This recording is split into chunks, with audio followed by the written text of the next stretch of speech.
camina el sínodo de la sinodalidad. Y te pido a los lados a los problemas de corazón, prometo que os comienza. Na nome de Padre, de Filho e do Espírito Santo. Amém.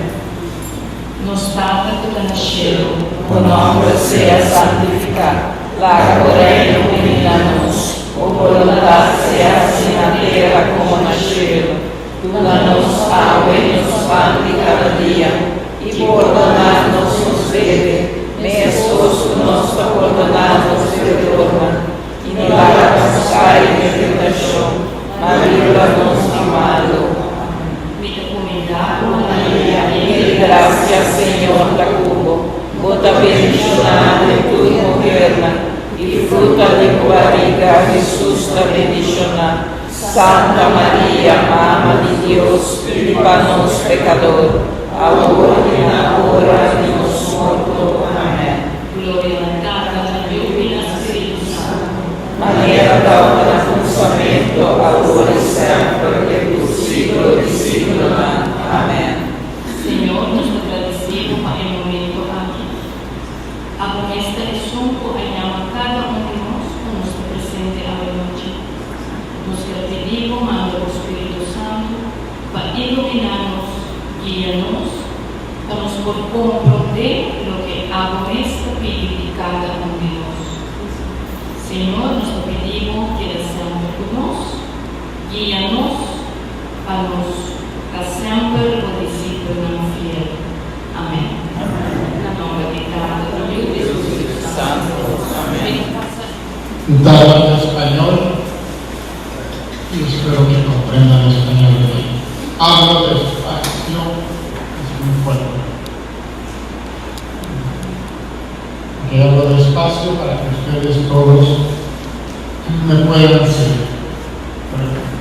Yo soy el padre de Manuel Antonio Celia, soy profesor de teología, me gusta la teología,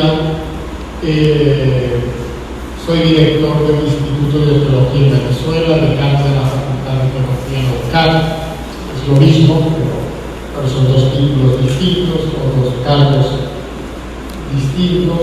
Y bueno, lo más importante no es si soy decano o no, lo más importante es que soy un religioso.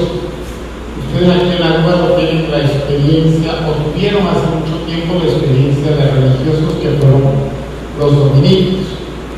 Yo también pertenezco a una congregación religiosa y para mí, particularmente, eso es lo más importante de mi vida.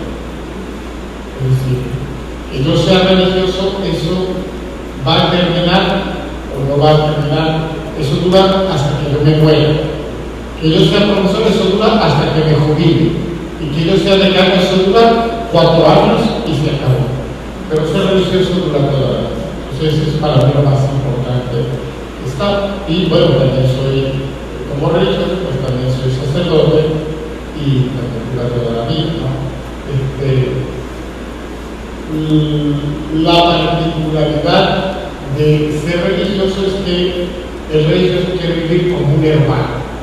Es decir, yo tengo mi comunidad, vivo con otro padre, vivo en una casa donde hay muchachos que se preparan para ser religiosos y por lo tanto ahí no tengo una cuenta propia en dinero o no manejo yo mi propio dinero, sino que se lo doy a alguien y si necesito se lo pido a él. Esas cositas así. Para venir aquí tengo que pedirle permiso a mi superior es el que me da el permiso. Bueno, son cosas de ese estilo, pero a mí me gusta ser religioso. Creo que es lo más importante en mi vida, creo, o sea, estoy casi seguro que es eso. En el día de hoy vamos a hablar de la sinodalidad. Entonces vamos a escribir aquí la palabra sinodalidad. Con algo.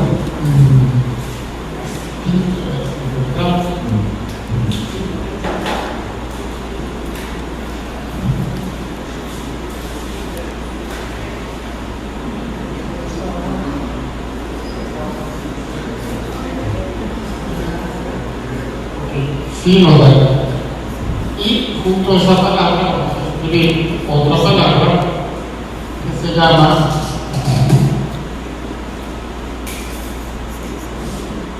sí.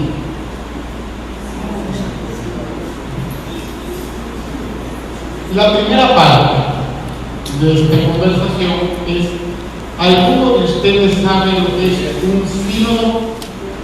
Sin miedo, lo que ustedes saben decir. ¿Qué saben ustedes de un sínodo? A ver, vamos a ver. Caminar juntos, muy bien. ¿Qué más saben de sínodo? ¿Ah? Comunión en la iglesia. ¿Qué más saben de sínodo?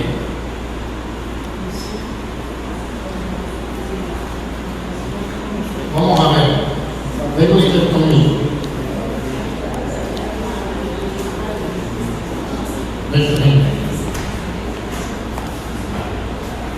Ajá, vamos. ¿Este es el sínodo? ¿Este es el sínodo? No, esto es caminar con una persona. Sino es caminar juntos, sí, pero tenemos que ver qué puede ser sínodo.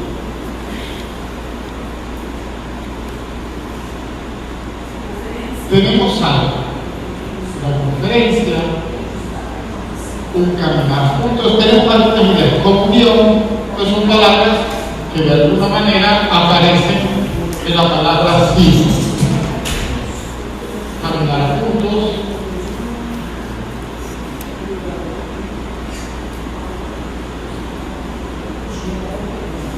comunión, y también conferencia.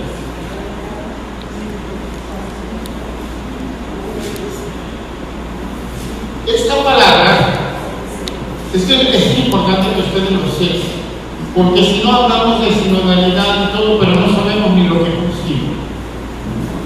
Esta palabra, yo voy a ir experimentando estas cosas y el que salga así más bonito, pues va a ser que vamos.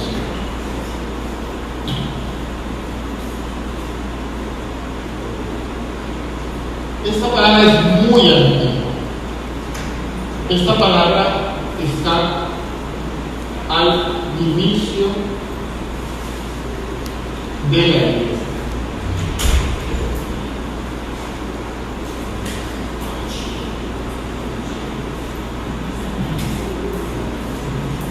Hay un sínodo al principio de la iglesia. Un sínodo. Entonces, vamos a ver algunas palabras que tienen que ver con sínodo. Pero bueno, vamos a primero ver las palabras que tienen que ver con sínodo y después les hablo de aquel sínodo que estaba al principio de la iglesia. Una primera palabra que tiene que ver con sínodo es iglesia. Otra segunda palabra que tiene que ver con sínodo es concilio. Y la otra palabra es sínodo. Son tres palabras importantes. O sea, las tres palabras tienen relación una con otra. Vamos a ver la primera. Iglesia, de esa palabra viene otra palabra, que es iglesia. ¿Y qué significa la palabra iglesia? No, ustedes dicen, la palabra misa para decir el lugar, pero la palabra iglesia es muy importante. La palabra iglesia significa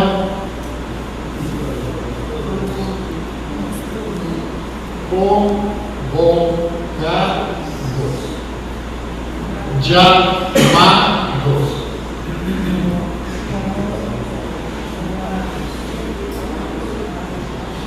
Ser llamados.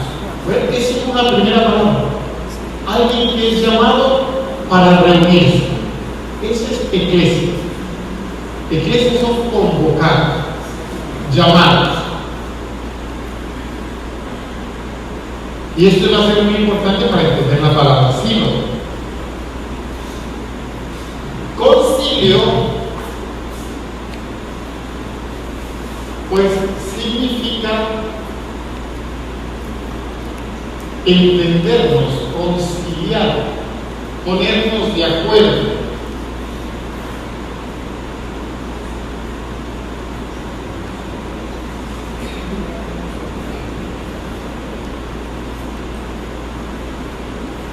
Y después está la última palabra que ya algo dijimos aquí, que es la palabra sínodo. Y el sínodo, pues, es convocarnos para ponernos de acuerdo, y por lo tanto tiene mucho que ver con el concilio. El sínodo, desde el inicio de la iglesia, pues,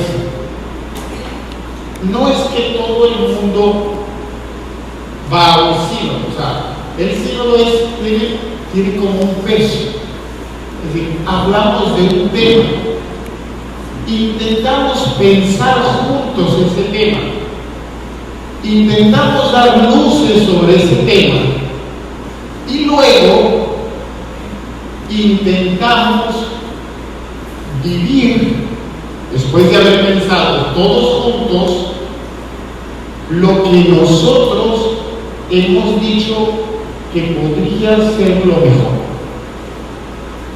Entonces, hay un sínodo o concilio, como ustedes le quieran llamar, en la Biblia.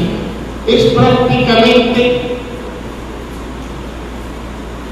casi que el primer sínodo en la iglesia. Casi que el primero. No es el primero, yo diría que hay uno antes. Pero vamos a ver este primer sínodo. Quizás este sea el primero. Está en el capítulo 15 de los Hechos de los Apóstoles. ¿Y qué pasa en el capítulo 15? Yo les voy a contar lo que pasó en el capítulo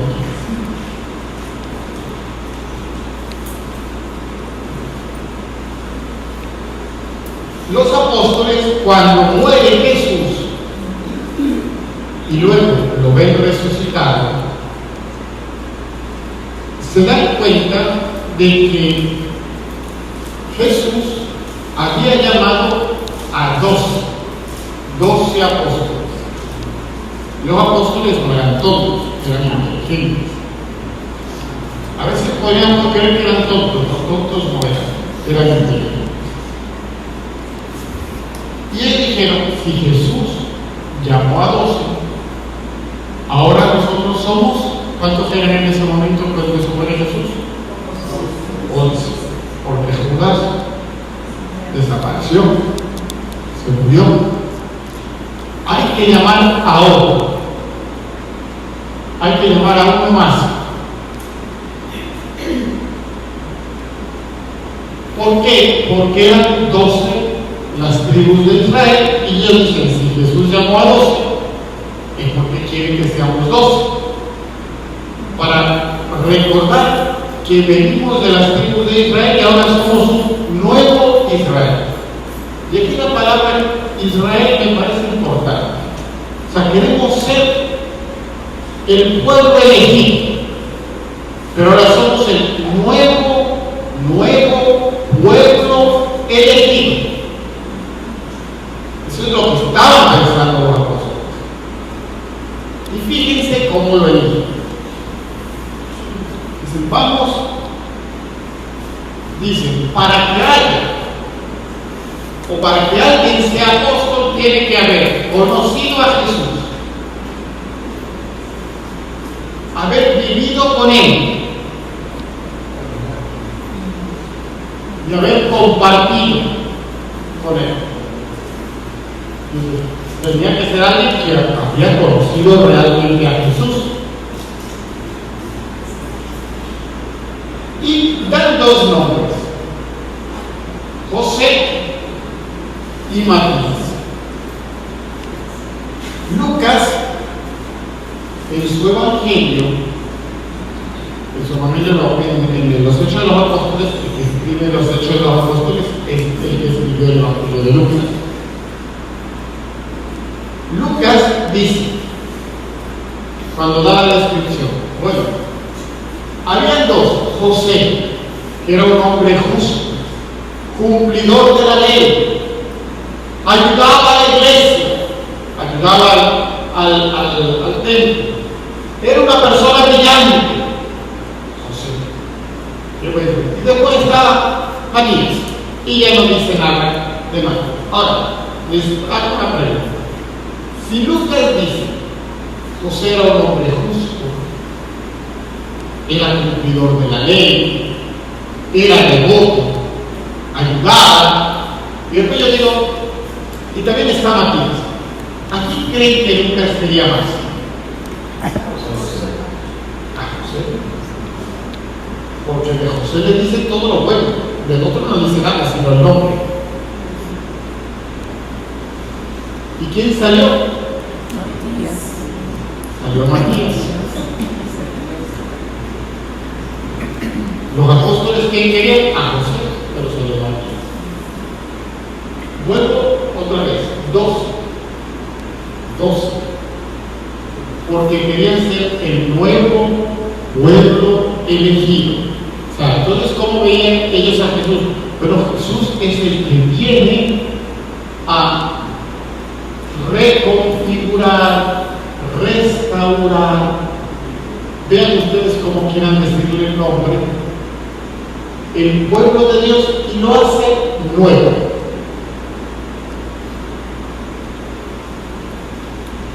Los apóstoles no se esperaban que viniera alguien y les echara a perder todo. ¿Saben quién les echó a perder todo, verdad? ¿Se acuerdan del personaje que vino y les echó a perder todos los planes a los apóstoles? ¿Algunos de ustedes se acuerdan?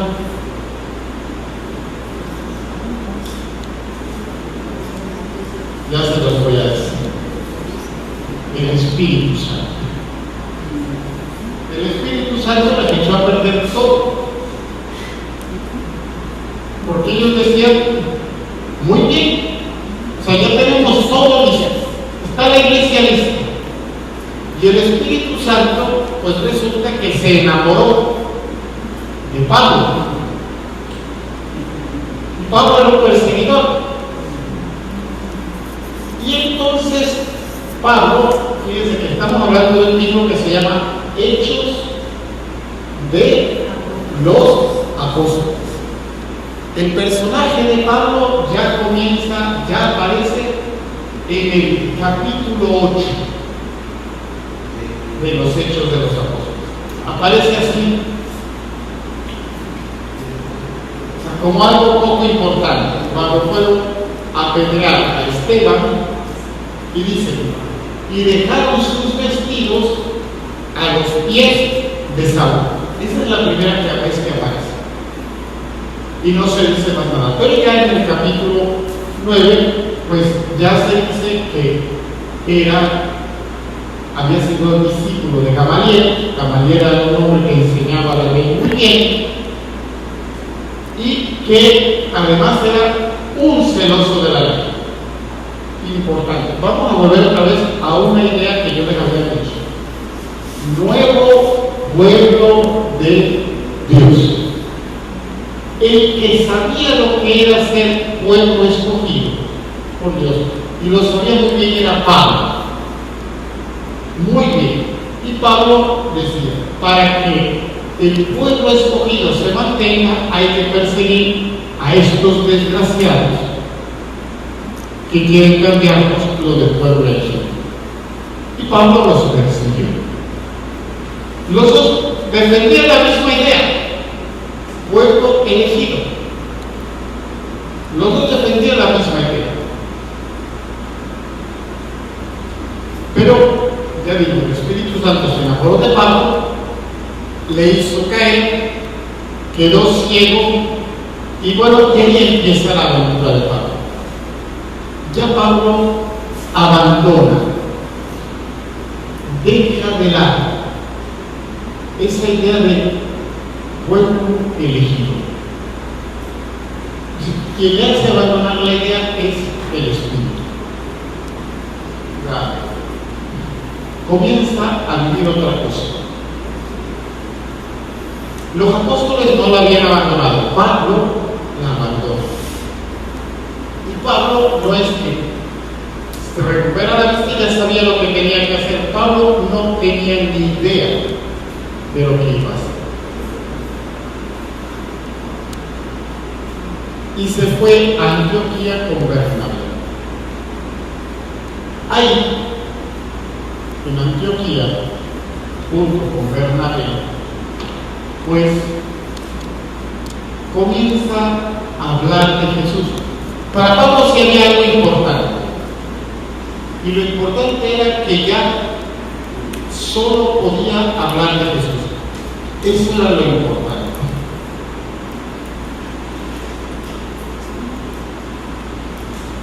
Y como comienza a hablar de Jesús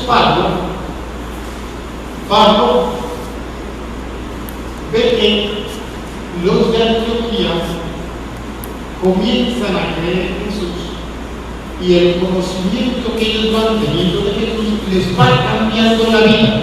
Eso Pablo lo va viendo.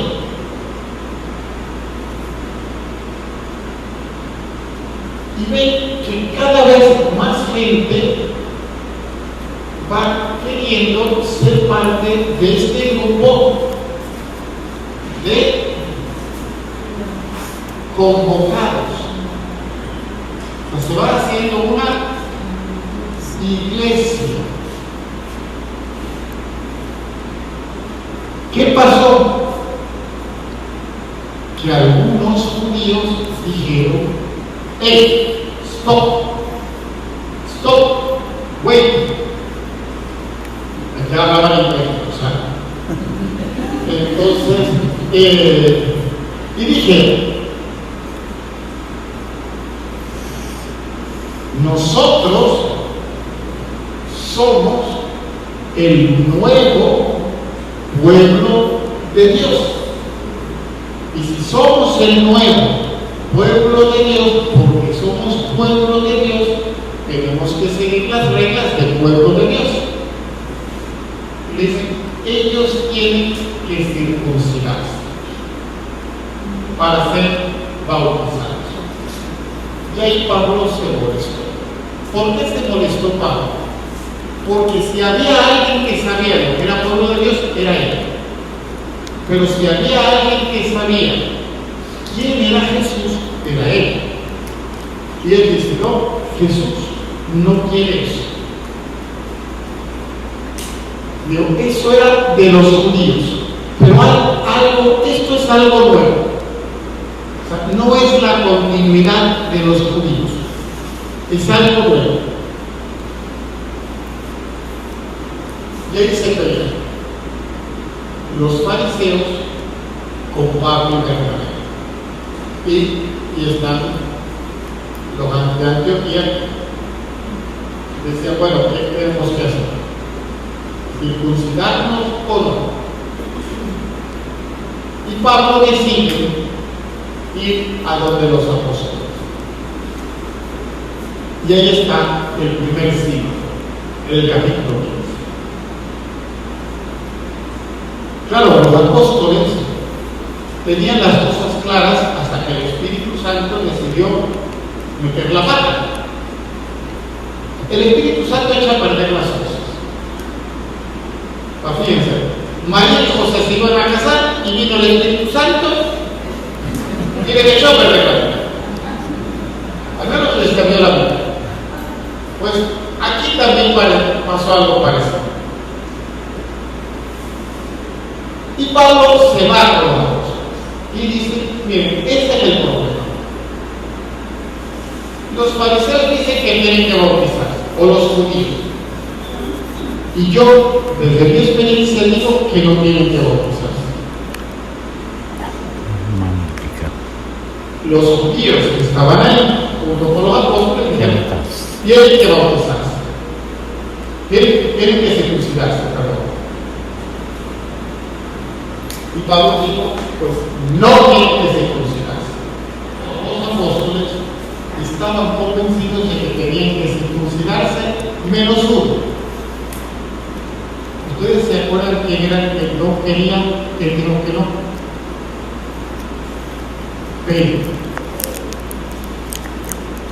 Pedro dice, yo creo que no. ¿Y por qué Pedro dice que no? Ustedes tienen que leerse el capítulo 10 de los Hechos de los Apóstoles. Pedro dice que no, porque Pedro, en una de esas visiones que él tuvo, que apareció un montón de comida, él dice, toma, y él no quería comer, y come, porque no, porque es impuro. Hasta que llegó alguien a la puerta y dice, mira, te están llamando desde un pueblo por ahí para que vayas. ¿Y quién te llama? Te llama un soldado romano. Aunque no hemos hallado del soldado romano. Cuando llega el soldado romano, un centurión, por medio, resulta que Pablo, cuando llega, no era judío, vio que creía en Jesús y que conocía a Jesús tan bien como él. Y Pablo dice, ¿pero quién te enseñó? Y él dice, nadie. ¿Pero cómo fue eso? No sé. Y Pablo dice, joder, el Espíritu Santo estuvo aquí otra vez antes que yo. Y ahí Pablo se dio cuenta, además lo dice, ahí sí está escrito, el Espíritu Santo llegó antes que yo. Y Pablo se dio cuenta de que una cosa era lo que él quería y otra cosa era lo que el Espíritu quería. Y lo bautizó, pero no se circuncidó. Por eso en esa discusión, donde ya a Pablo le iban a decir, se acabó, tiene que circuncidarse, Pedro se dice, un momento, ¿qué pasó? Les voy a contar lo que me pasó a mí. Y cuenta la historia de Cornelio. Y además, les voy a decir algo. Cuando yo fui a donde Cornelio y lo bauticé, todos ustedes, apóstoles, me regañaron. Pero ahora ven que Cornelio es cristiano. Digo, por eso yo creo que lo que dice Pablo hay que pensarlo mejor. Dice, este es un detalle muy importante. Muy importante. Para entender la palabra sínodo. Muy importante. Ese era, en aquel momento era el gran problema. El gran problema era este, para que vean cómo todo tiene relación. ¿Quiénes son convocados? Y Pablo decía, todos son convocados, pero no para ser judíos, sino para ser cristianos. Y los judíos decían, sí, para ser cristianos, pero para ser cristiano hay que ser judío.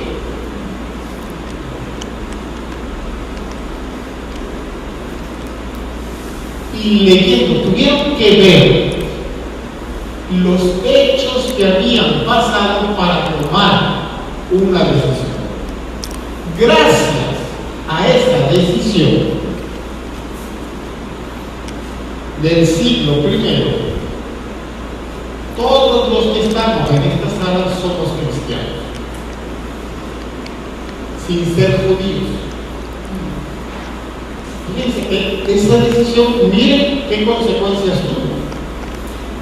En Aruba podemos ser cristianos porque en Jerusalén hace 2000 años tomaron una decisión.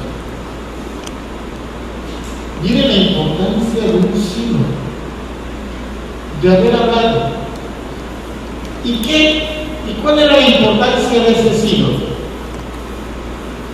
en que ellos tuvieron que ver qué era lo que estaba pasando en su comunidad para poder tomar una decisión. Eso es un símbolo. O sea, ellos tuvieron que darse cuenta de que no todos pensaban igual, de que no todos caminaban de la misma manera y de que caminar juntos no significa que vamos al mismo paso y de que todos tenemos que hacer lo mismo. Fíjense que todo lo que tuvieron que hacer para poder entender lo que Dios estaba pidiendo, todo. Ahí no quiero la cuestión, después se pelearon, Pedro y Pablo se pelearon y todo, pero bueno, pero lo cierto es que ahí se tomó una decisión. Y una decisión donde es verdad, estaban los apóstoles, pero ellos tomaron la decisión teniendo en cuenta lo que el Espíritu Santo había hecho con las comunidades. Y a partir de ese momento ya no eran el nuevo pueblo elegido, eran otra cosa más. Eran la iglesia, eran los cristianos, eran los seguidores de Jesús. Fíjense cómo cambia. Y cambia y cambió. Pero ese sínodo fue muy importante. Ya tenemos una cosa muy importante. Al sínodo no se fue todo el pueblo de Antioquía. Solo fueron Pablo y Bernabé. Pero ellos, Pablo y Bernabé, se llevaron lo que estaba aconteciendo en su comunidad. Yo voy a poner otro ejemplo rapidito, y es un obispo del siglo III.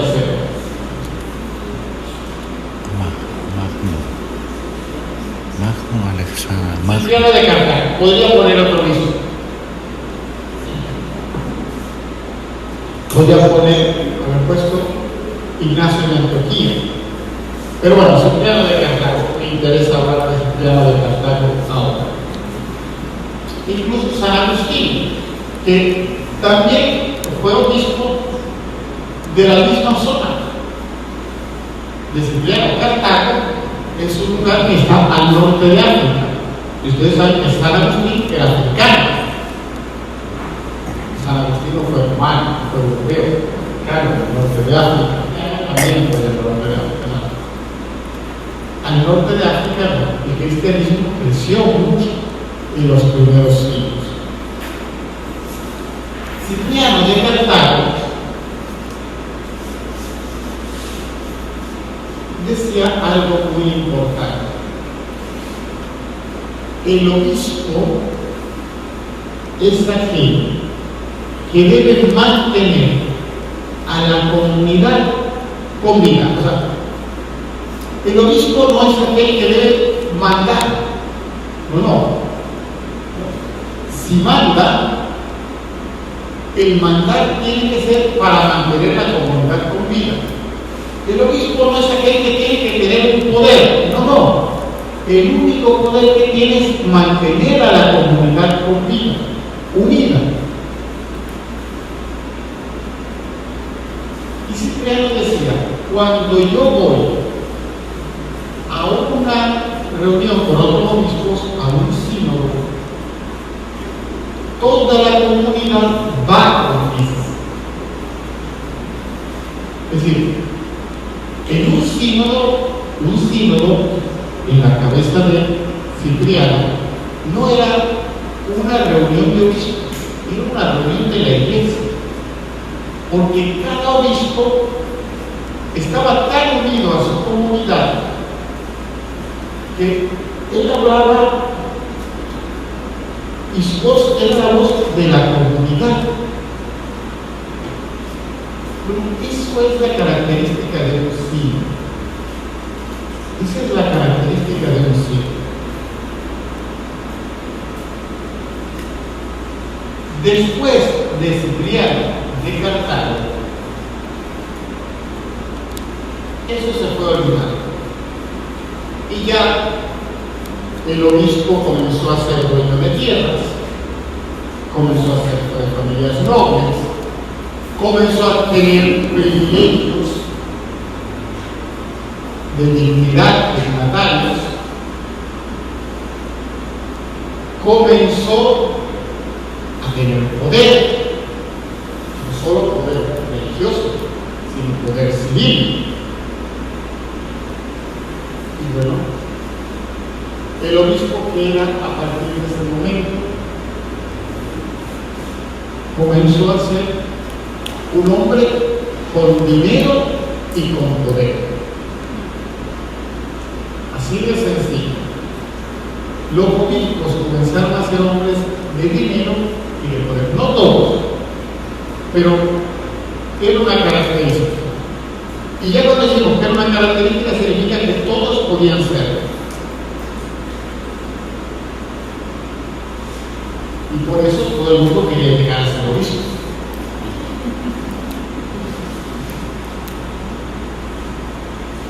Eso ha sido así.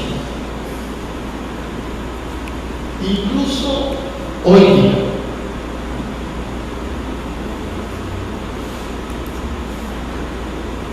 Los obispos tenían tanto poder, tanto que interferían y interfieren incluso en la vida personal de la gente. Condenaban, excomulgaban, personas que sufrían. Y claro, cuando el obispo iba a un sínodo, él iba a decir lo que él quería que todo el mundo hiciera porque él lo decía hacer. Aquí quien manda soy yo, el resto nada, no sirven para nada. Y ellos tienen que hacer lo que yo digo. Pero eso es tan fuerte, que todos los de ustedes que están aquí piensan que el obispo es más que ustedes. Todos.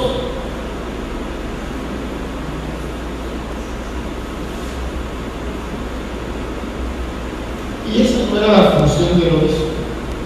Pero eso se metió tanto en nuestra cabeza que hoy día es muy difícil sacarlo. Y eso es así con el Papa, con los obispos, con los papas, incluso con los sacerdotes. Ustedes habrán tenido esa experiencia, ¿no? Que hay un sacerdote en mi parroquia y cambian el sacerdote, y cuando cambian el sacerdote dice, ahora ya no se va a hacer así, se va a hacer de este modo. Si alguien llega y dice, ahora no se va a hacer así, se va a hacer de este modo, ¿quién es el jefe?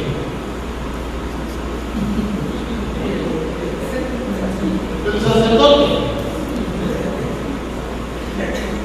Y uno dice, bueno, no, pero ya se lo bueno es el sacerdote.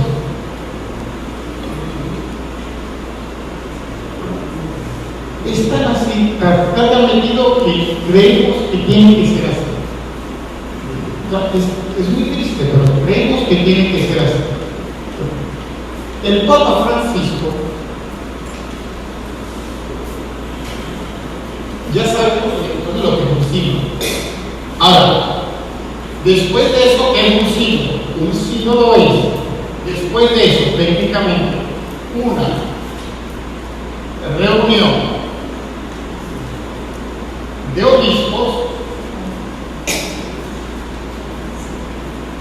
que toman decisiones.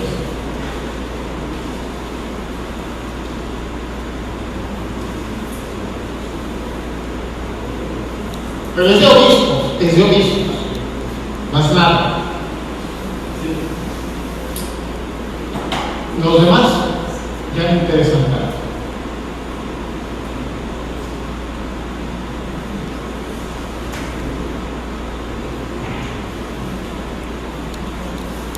Y aquí habría que decir algo más.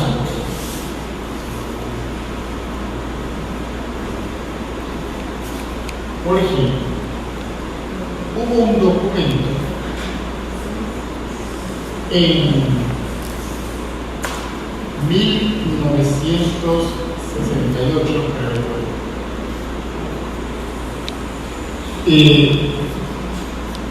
del Papa Pablo VI. El documento se llama Humane Vitae.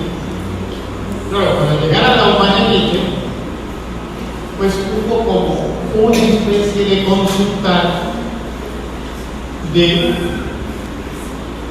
le voy a poner el gran problema de si era pecado o no utilizar el preservativo cuando teníamos una relación sexual. ¿Qué dijo la Humane Vitae? ¿Qué dijeron los expertos? Los expertos biblistas dijeron: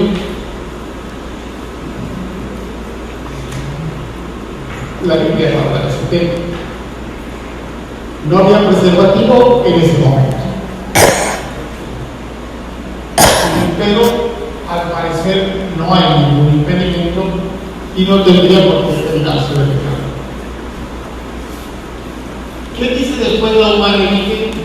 Porque un montón pues, de obispos dicen que sí es pecado. Pablo VI termina diciendo que es pecado.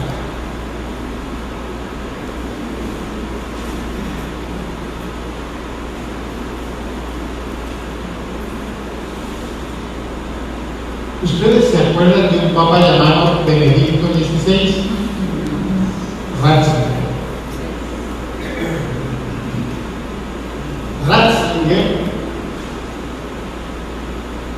ustedes no lo conocen tanto, pero nosotros los que somos curas y estudiamos teología, lo conocíamos muy bien.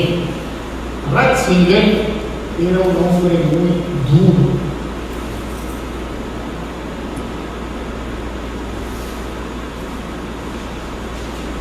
De hecho, cuando fue nombrado papa, decían en broma: tenemos a un pastor alemán de papa.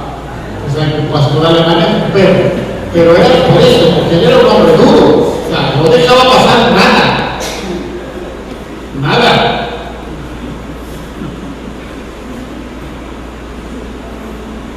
A Ratzinger, si alguien se equivocaba,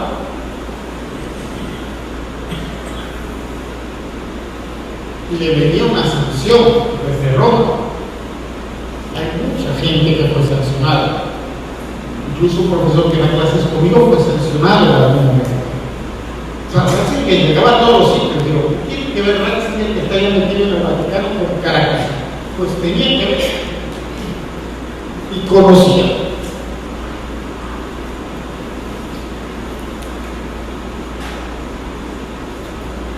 Cuando Ratzinger fue a África, ya como Benedicto XVI, en la fe de la Humane Vitae, el pecado, el uso de preservativos. Ratzinger, creo que fue en su visita a Angola, dice: en África no es pecado el uso de preservativos. Y lo dice, cuando yo escuché eso, yo me acuerdo que dije: Ratzinger,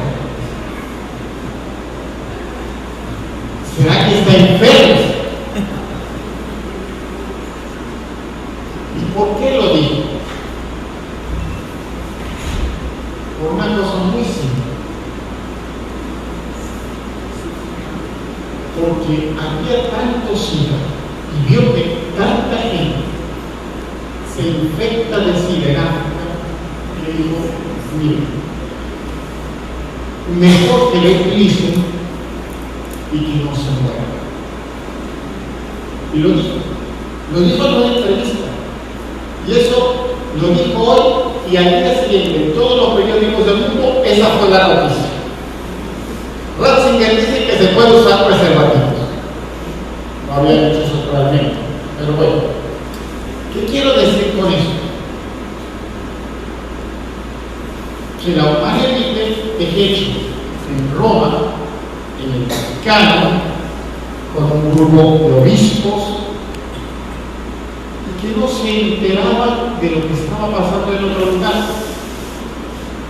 o que los obispos que vinieron de África eran en ese momento todos europeos, y tampoco es que sabían lo de las culturas de los pueblos, y terminan haciendo que un documento diga algo que en su momento pues causó como que mucha tristeza y mucha polémica.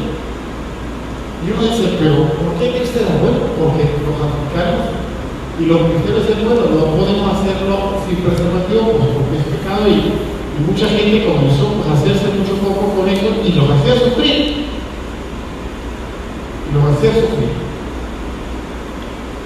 Pues no puedo tener yo tantos hijos, pero si yo utilizo el preservativo, estoy pecando. Pero si no lo utilizo, pues no sé, tendré que vender mi cuerpo para poder alimentar a mis hijos. También así, para que ustedes vean cuando se dice algo y a lo mejor no se tienen en cuenta muchas cosas. También así que hoy día mujeres jóvenes todavía vienen y me dicen, padre, yo me esterilicé y yo sé que es pecado, pero quiero confesar eso porque eso me duele. Fíjense, todo lo que da. No se pensó que cambió la sociedad, que cambió la realidad, que una cosa era 1940 y 1950 y otra cosa es año 2022, que mi abuela tuvo 14 hijos, pero yo no lo voy a decir a mi hermana, tiene 14 hijos. No. Hay un montón de cosas que uno dice, pero tenemos que pensarlas, pero cuando la pensamos tenemos que saber dónde estoy parado yo. Esto significa que la gente no puede volver a tener 14 hijos, sí puede volver, pero tenemos que cambiar todas las cosas, todo.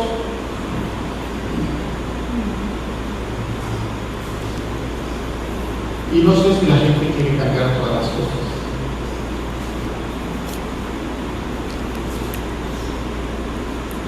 Para empezar el carro, es decir, imagínense qué carro tiene que tener para llevar a 14 muchachos. Hay que tener los dos. Pero eso es lo que pasa cuando no se piensa en tu pueblo. Eso es lo que el Papa quiere evitar.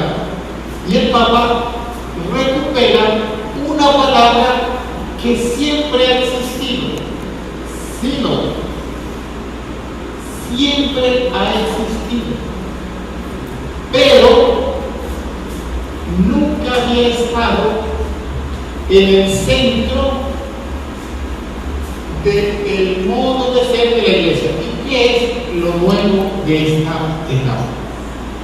Lo nuevo de esta etapa es que el sínodo no es ya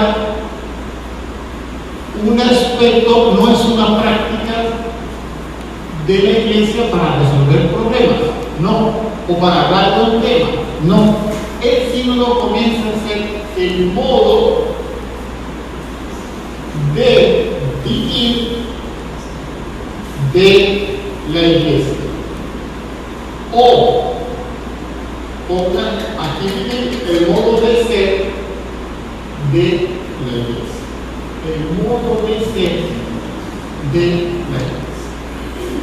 Y aquí aunque ustedes, yo creo que se acabó. Suena como fue. A lo alto, el modo de ser de la Iglesia. Y aquí, aunque ustedes no crean, esto cambia muchísimas cosas, muchas. Porque estábamos acostumbrados que ser cristianos era, nosotros somos cristianos y tenemos que defender lo nuestro hasta el final. Y era solo un modo de ser cristiano. Y claro, si es el modo de ser de la iglesia, pues el ser iglesia tiene que ser que yo tengo que sentir o escuchar a todos los convocados. Ahora, la palabra convocado no son solo aquellos que están dentro de un sistema. Nosotros a lo mejor no utilizamos mucho esta palabra, pero esta palabra es muy real. Hay un sistema.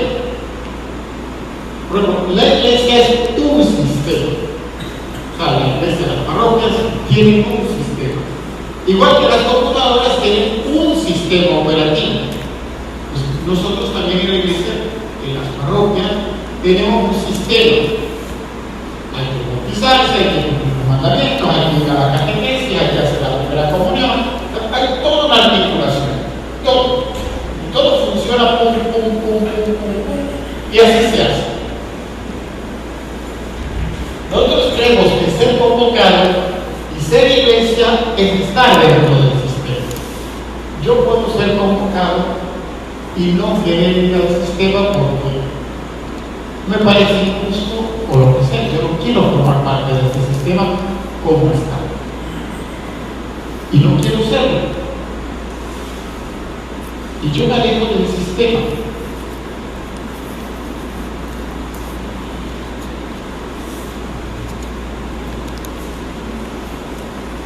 Y eso se vivió mucho en los años 70 y 80, para entender esto, se vivió mucho en los años 70 y 80 en la Iglesia de América Latina.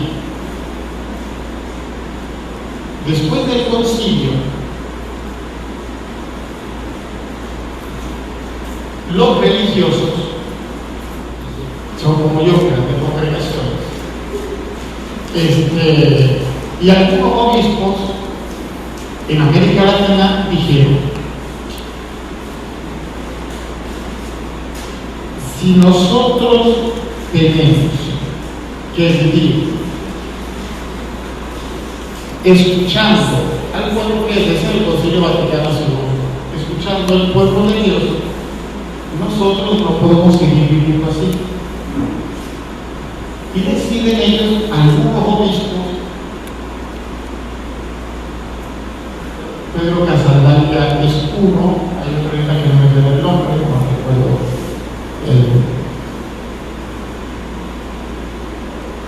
Siempre lo tengo en la cabeza la imagen, pero nunca me deja el nombre.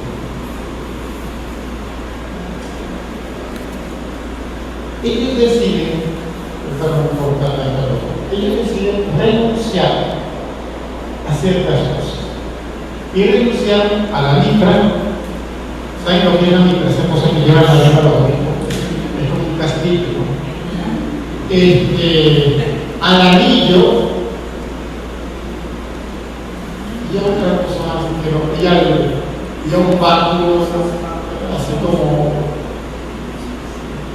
ok, no, ya eso no lo quiero. Y no solo renuncian a eso, dicen el mercado, se llama el otro.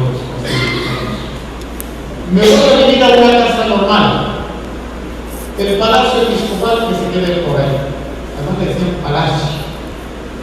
¿Por qué lo hicieron? Porque nosotros vivimos como pobres. O sea, porque mi pueblo es pobre. O sea, yo no puedo vivir al lado de una gente que se está muriendo de hambre y yo estoy en un palacio y además tengo un anillo de oro y además tengo una ropa que eso no me encanta. Yo le dije, no, antes.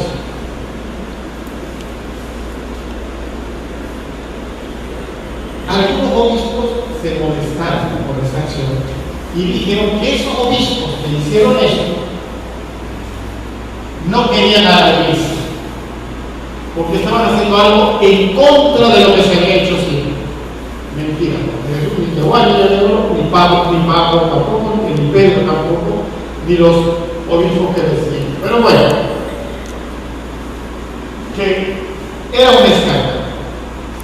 Y comienza en América Latina a haber una confrontación entre aquellos que querían tener lo mismo, permanecer igual, y los que decían, no, tenemos que escuchar y tenemos que ver dónde venimos.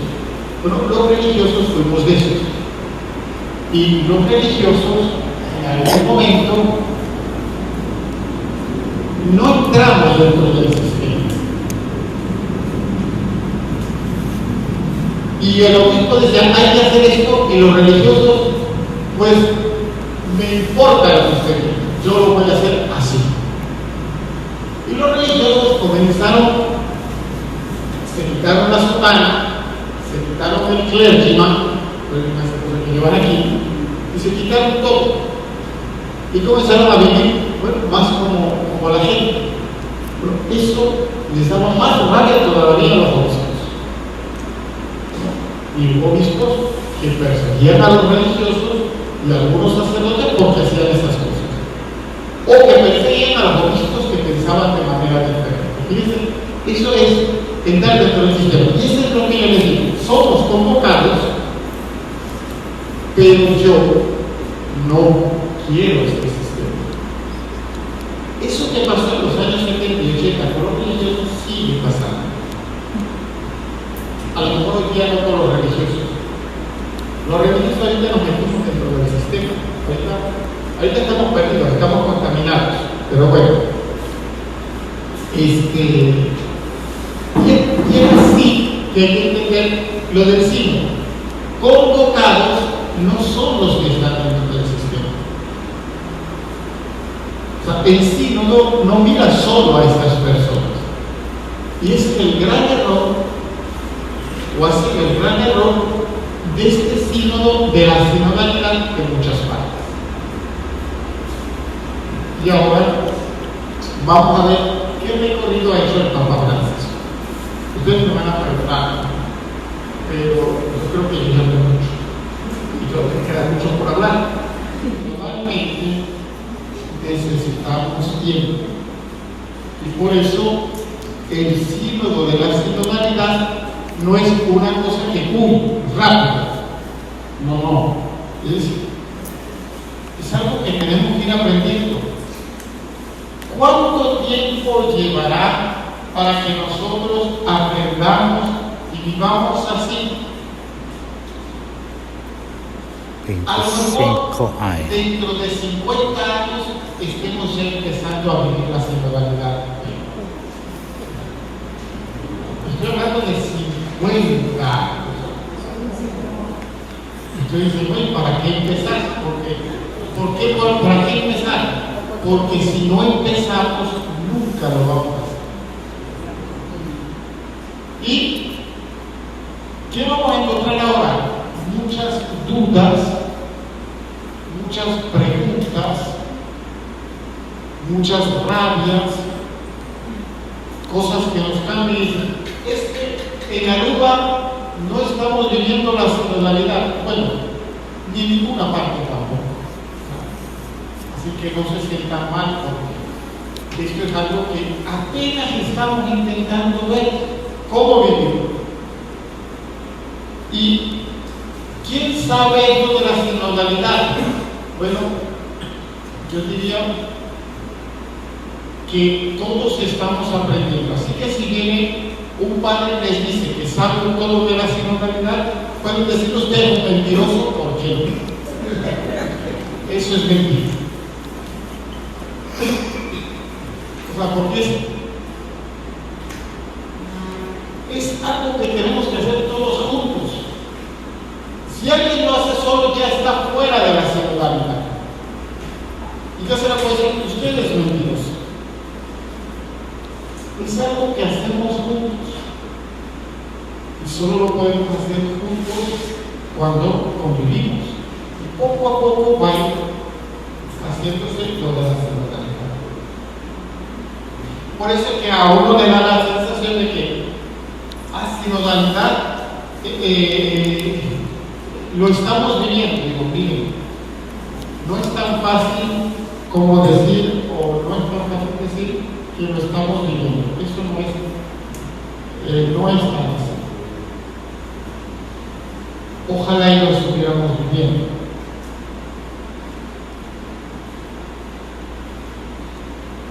La sinodalidad tampoco es una encuesta. La sinodalidad tampoco son unas preguntas que ustedes tienen que responder. Y ya iremos viendo, ¿no? ¿Por qué la sinodalidad? Y vamos a empezar con el primer documento del Papa Francisco, Evangelii Gaudium. Es el primer documento del Papa Francisco. La Iglesia, guiada por el Evangelio de la misericordia y el amor al hombre, escucha el clamor por la justicia y quiere responder a él con todas sus fuerzas. Una primera cosa interesante: los convocados, la Iglesia, no puede ser indiferente a el grito de la gente que pide justicia. No podemos ser indiferentes a la justicia.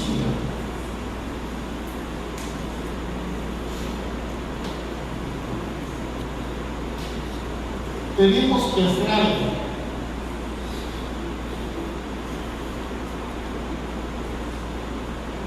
Esto es muy grande.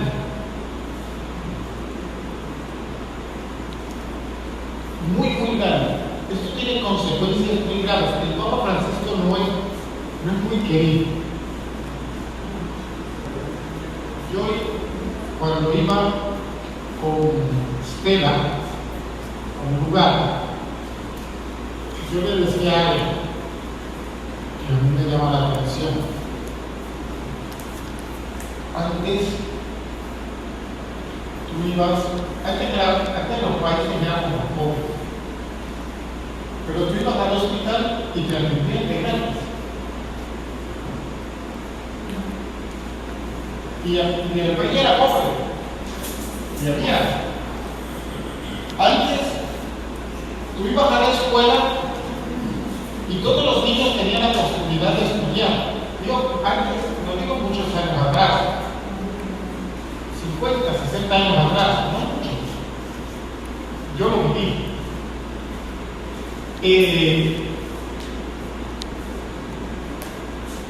Hoy día, si usted quiere ir al hospital, si no tiene un carnet y no pagó algo, usted no puede estar en el hospital. El país más desarrollado del mundo, los Estados Unidos, se muere gente por enfermedades tontas porque no tiene seguro. Y no son grandes enfermedades, son enfermedades tontas, no tienen seguro. Y si usted no tiene seguro, no puede ir al hospital, puede ir a la emergencia, pero no puede seguir curándose.